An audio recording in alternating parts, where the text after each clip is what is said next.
Bienvenidos a Pulso Geopolítico. La reciente aprobación en Estados Unidos por la Cámara de Representantes de un presupuesto de defensa cercano al $1 billón vuelve a situar sobre la mesa una cuestión clave: el peso real que la inversión en armas, en ejércitos, en seguridad nacional está adquiriendo en la arquitectura del mundo que estamos configurando. Cuando la Cámara de Representantes autoriza prácticamente $900.000 millones para defensa, no solo está reforzando directamente el Pentágono, está enviando un mensaje político, geopolítico de largo alcance. Un mensaje en el que nos muestra que la competencia global se financia con cifras de una magnitud tal que hace nada de tiempo habríamos considerado que eran del pasado, que eran de otras épocas. Un movimiento que arrastra, que genera dinámicas similares en otras zonas del mundo, aunque en algún caso, como en Europa, estamos muy lejos de esas cifras.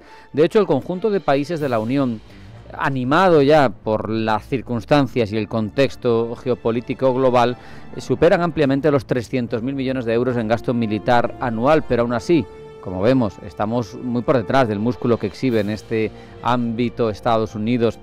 Eso sí, estamos al menos en transición. Por primera vez en décadas hay un esfuerzo coordinado para cambiar no solo cuánto se gasta, sino cómo se gasta, para que todos remen en la misma dirección y no haya duplicidades, para fortalecer una industria continental, para fortalecer una suerte de autonomía estratégica. O el caso propio de Alemania, paradigmático. Tuvo décadas de contención militar por haber perdido la Segunda Guerra Mundial, por esa presencia controlada de Estados Unidos en su territorio con muchas bases y por una vocación de no repetir errores del pasado, pero ahora mismo ha eliminado el histórico país más poblado, también con una economía tremenda, pujante, que está en el 5º lugar y creciendo, que para 2050 probablemente sea la tercera economía mundial, y que sigue incrementando paulatinamente, por un lado, su inversión en defensa, por otro, su deseo de nadar entre dos aguas y no ser demasiado dependiente ni de Estados Unidos, ni de Rusia, ni de China, que es rival y socio a la vez en una relación verdaderamente compleja. Precisamente China está ahora mismo marcando, cómo no, la clave de cómo se rearman y de cómo se avanza en materia tecnológica y de cómo se invierte en el orden mundial.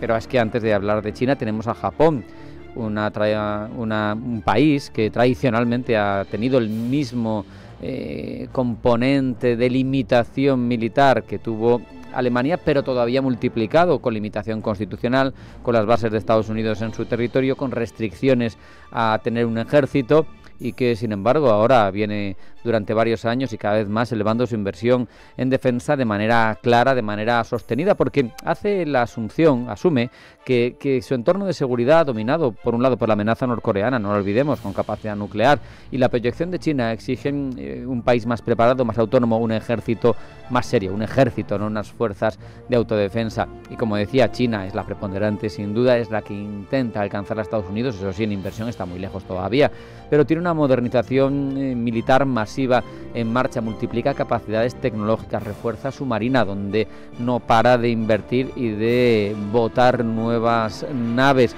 desarrolla infraestructuras estratégicas.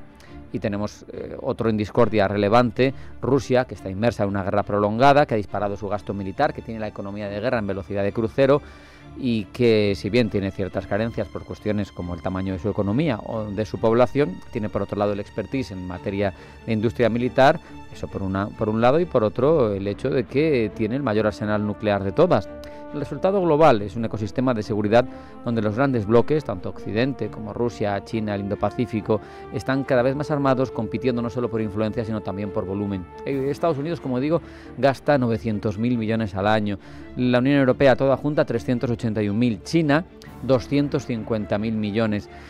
Todos justifican estos incrementos como medidas defensivas, pero el efecto agregado es una espiral de rearme que transforma la naturaleza misma de la economía mundial y de las relaciones de la geopolítica, porque es dinero que se podía destinar a otros ámbitos, a investigación científica, a sanidad, a educación, a transición energética. Sin embargo, se dedica a defensa, porque no solo se mide la competencia, la superioridad de un país u otro en PIB o en PIB per cápita, se habla de submarinos, de portaaviones, de drones, de capacidades satelitales, de arsenal nuclear, y al final todos estos gastos en capacidades reales de defensa van a colocar a estos países de forma prioritaria en la jerarquía internacional. Estados Unidos seguirá gastando más que nadie, su visión de liderazgo global exige capacidades globales, planetarias.